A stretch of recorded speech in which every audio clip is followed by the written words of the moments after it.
What's up, awesome YouTubers? Ryan1988 or Justin back here to do another countdown to Halloween video.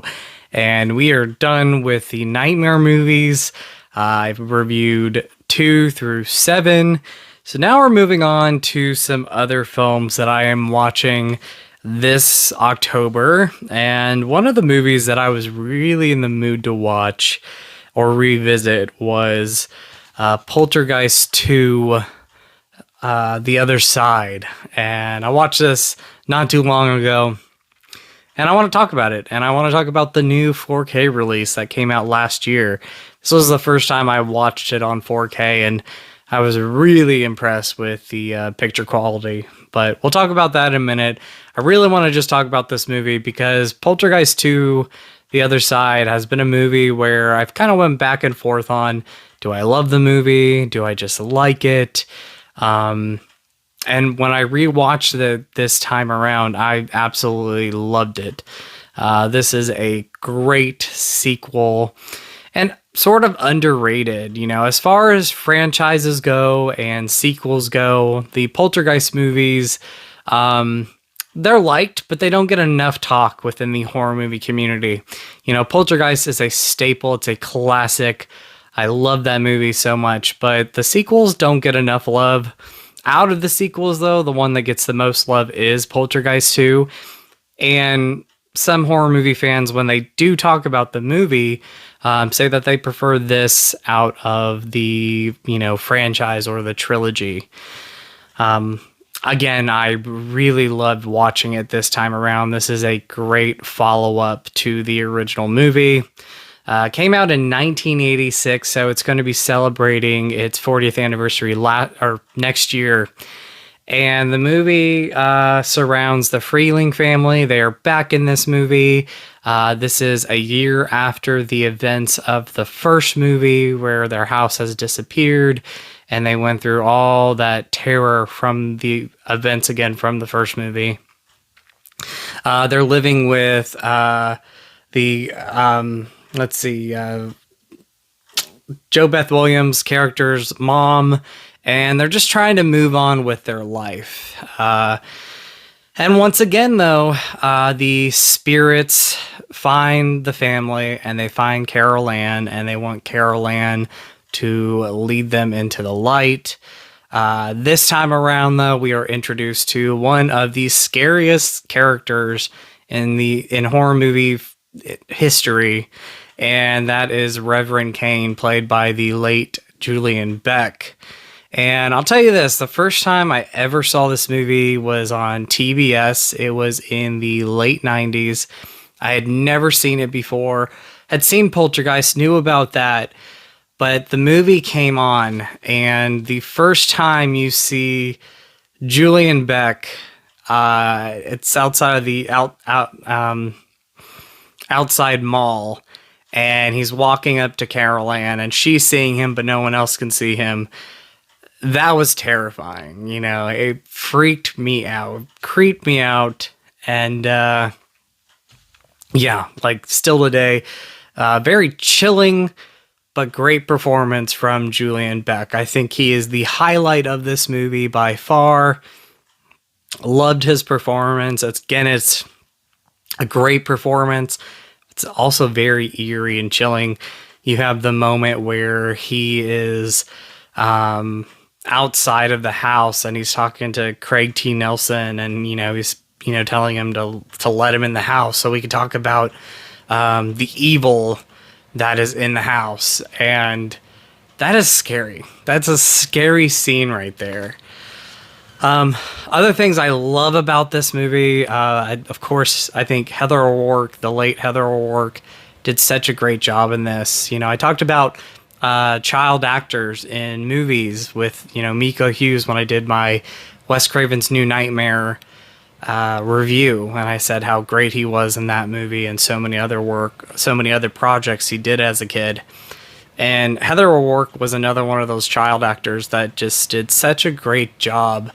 I know she did like TV stuff, but I, of course, like many of you, knew her as Carol Ann in the Poltergeist movies. And it's very sad that she never got to see Poltergeist 3 in theaters, never got to finish the movie. That's another video for another time talking about Poltergeist 3, but, tragically, she passed away before the release of that movie, and that was 37 years ago. So it's very heartbreaking to watch these movies knowing that she's not around, to see how much people love these films and love the character of Carol Ann. And just heartbreaking to know that she's gone. It's very sad. But she gives a great performance in this movie. Obviously, she's the lead in the movie, and for a child actor, she's one of the best. She was one of the best.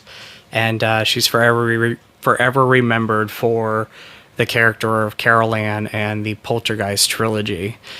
I really love the rest of the cast in this. The returning characters, Craig T. Nelson, Joe Beth Williams, the actor who plays Robbie, the brother, I think his name is Oliver Robbins. He does a great job. He has one of the scariest scenes in the movie. This is a scene that I always will have in my head, even when I'm not watching this movie. I think I'll just always remember it. It's going to be embedded in my head.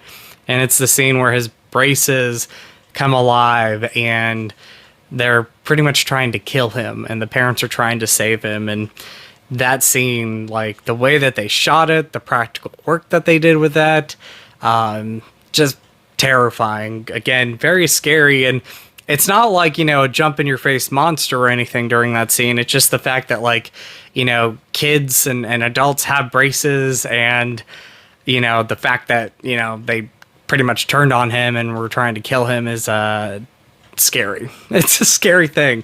I hate to laugh, but it is scary. I mean, it's scary to think about. Very scary to think about that.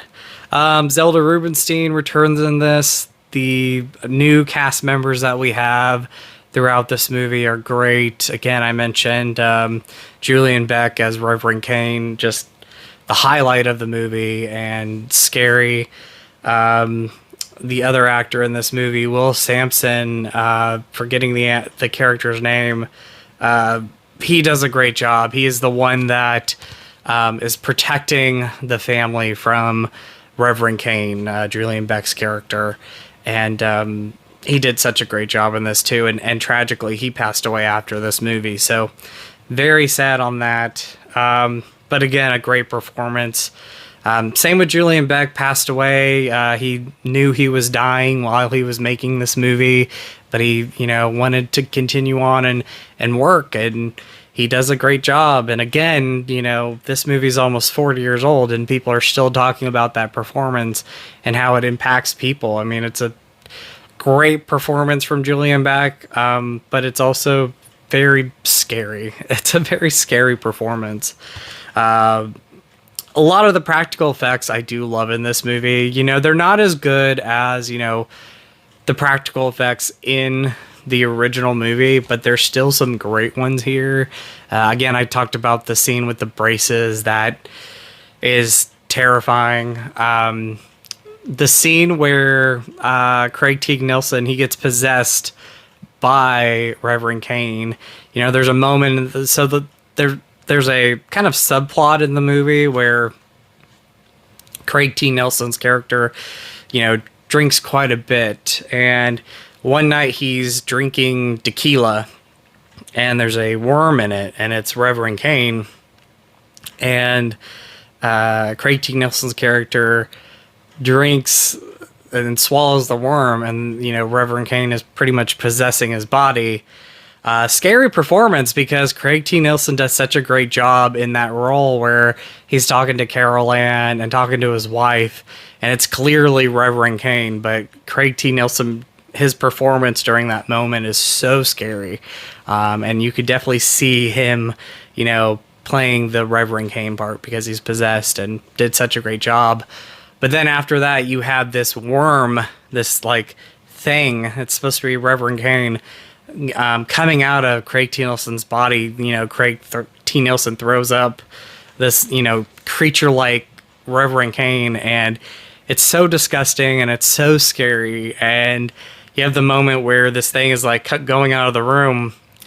turns to Joe Beth Williams and Craig T. Nelson's character and winks at them and smiles, and that is terrifying. I don't know why that small moment creeps me out so much, but it's a scary moment in the movie.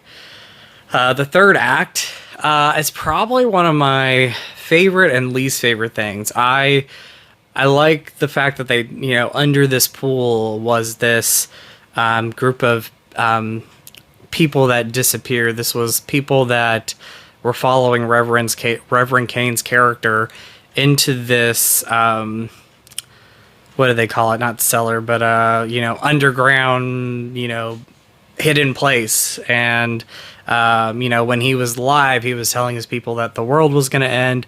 So they closed themselves out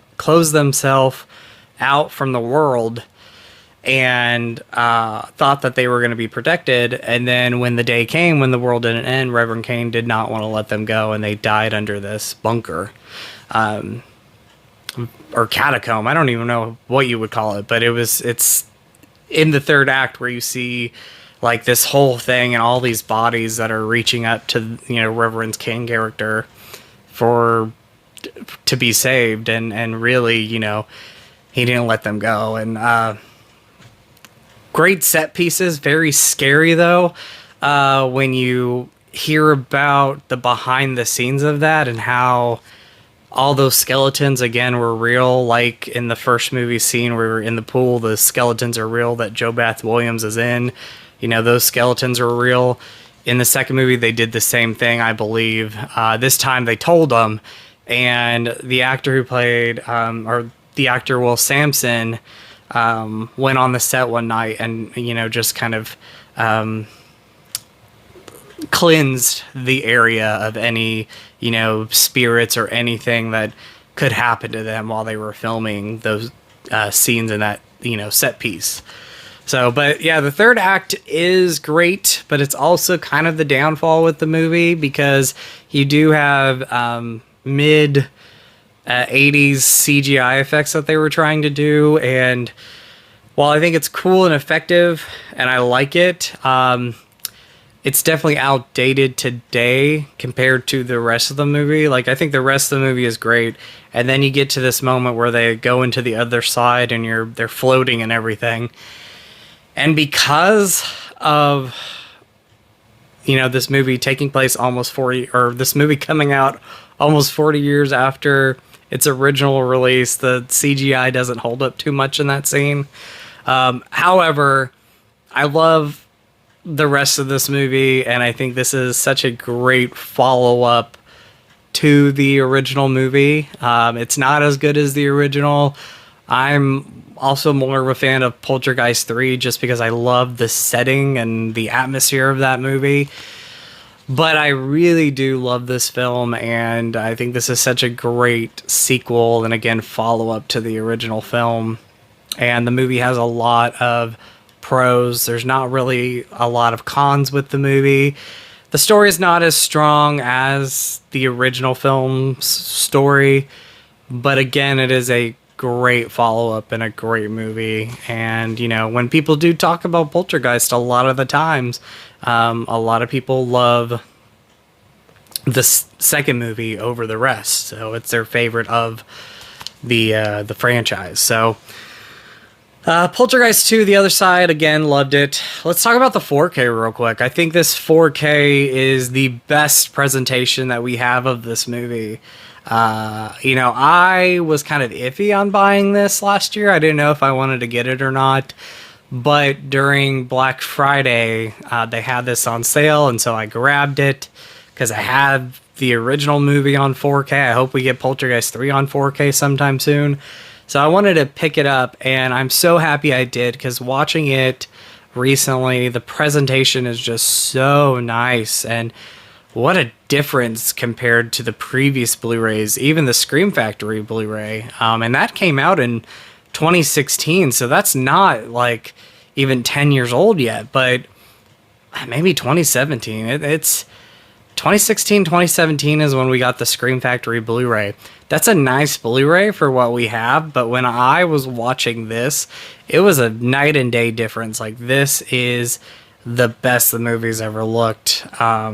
It still has that feel that you love for when you first saw the movie, but it is cleaned up and it just looks so great.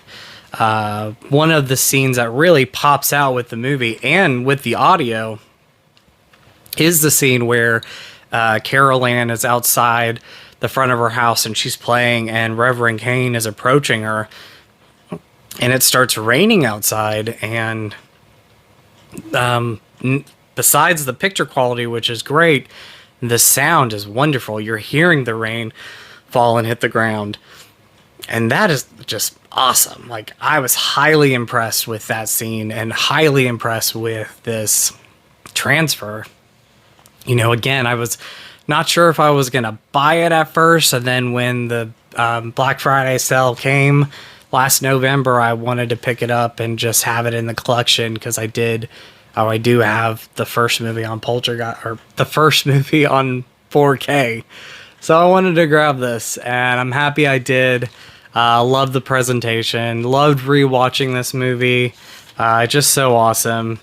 And I'll show you the inside of this real quick. There is the, like, Reverend Kane creature thing that comes out of Craig T. Nelson's body, and it's like, you know, getting bigger and bigger, and, you know, you see that smile and that wink, and that's just terrifying. And then you have the 4K there, the Blu-ray there. I believe the Blu-ray has the new restoration that the 4K got, except it's on Blu-ray. I highly recommend picking this up. I don't know if you'll get the slipcover anymore, but if you're a fan of Poltergeist 2, and if you want to, you know, add the 4K to your collection, it's a purchase-worthy pickup to get Poltergeist 2 on 4K. I hope they do 3. I love 3. It's one of my favorite sequels, and it's my favorite sequel of this trilogy. But I still love this film. I think this is great. Rewatching it especially. There was just something about it where I was like, you know, I just wanted to pop this movie in. I didn't want to watch the rest. I didn't want to marathon them that day. I just wanted to watch Poltergeist 2. And mostly because Reverend Kane, like, it's so crazy. The character terrified me so much growing up, and he's still creepy today, but he's the highlight of the movie. And when people talk about Poltergeist 2, he's one of the things that people talk about, and you see memes and GIFs, is that right? GIFs or whatever you call them, where you see images of Reverend Kane, and yeah, he's scary. It's a scary character. Great performance from the late Julian Beck, but definitely scary. So, but Poltergeist 2, we're really happy with this rewatch. Love the 4K transfer. Love this pickup. Bonus features, if you did not own the Scream Factory release, the Blu-ray Scream Factory release, you are getting some great bonus features. They're all transferred over from the previous release from Scream Factory, but you do have Oliver Robbins, who played Robbie, come back, and he talks about this movie, talks about working with Heather O'Rourke, and great interview there. And then you get a lot of other interviews, visual effects interviews, you know, just a whole bunch of different things. And there's a really great interview with the visual effects team where they talk about working with, I think it's Screaming Mad George, who did a lot of practical work on movies. And, you know, he worked on this, made the whole Reverend Kane creature, and then the creature at the end of the movie. Just great stuff. This is a great release, and, you know, rather you have that release or you have the old Blu-ray release, which that's out of print now. So if you don't have that, this is worth picking up. Great bonus features either way. You know, from that previous release or this one, you're getting great bonus features. So I hope you enjoyed this review of Poltergeist 2, The Other Side. I just wanted to talk about this movie because once I finished it, I was like, this would be a great not great interview, but a great review for my countdown to Halloween videos. So I appreciate you watching, as always. Thank you so much. You all are awesome. You all rock. And in with the positive, out with the negative. And I'll talk to you later. And much love to you all. Bye.